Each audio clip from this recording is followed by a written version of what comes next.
I started I got to LA at the end of 1979, and really my first spots of the Comedy Store were in early 1980. But looking back on it, it was all such great fun when you look back on it, and it really was an incredible time. But of course, at the time, in addition to being fun, Hollywood could be ruthless. There were Right. there was a lot of people competing in a cutthroat way, and like any other profession, there was ups and downs. But looking back on it, and you and I are still active as comedians, but Right. I've been thinking more about the 80s and 90s, especially the 80s, and what a unique time it was. As life goes on and you look back. But Right. And yeah, right. For those that don't know, there was the disco ruled the 70s. Disco was huge in the right. 70s, and then in the late 70s, early 80s, as a comedy took over from disco, and there were just anywhere you put up a comedy sign, there would be lines around the block. That's right. And, I track it also, Leif, with Saturday Night Live, which I think when it started 74, 75 or so. Saturday Night Live really added to that comedy boom. Oh, okay. And comedy, like a lot, was centered in New York. The Improv was in New York, and everything kind of moved out to Los Angeles. I believe Mitzi started the Comedy Store, and Sammy Shore had a little room in what was the old Ciro's in 8433 Sunset Boulevard. Right. Now for those that may not be in tune with this, could you tell us what the Comedy Store was, and who Mitzi was, and who Sammy was? That's right.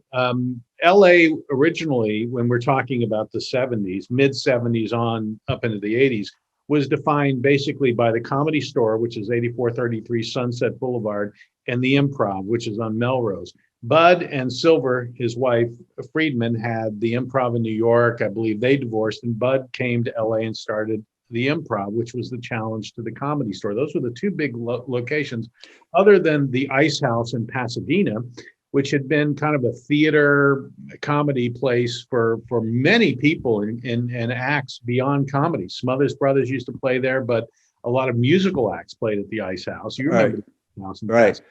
So now you just brought up an interesting irony there. You said Bud and Silver Friedman divorced, and Bud got the Improv.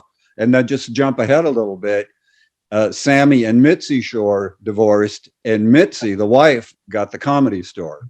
That's right. That's exactly right. Sammy Shore, Mitzi's husband, was a comedian himself, and basically a warm-up act for big names or singers or whatever in Vegas and Reno. And he started a little Comedy Store at 8433 Sunset. Now, that is a big building. And part of it's called the Original Room, because that's what Sammy got, a little original room.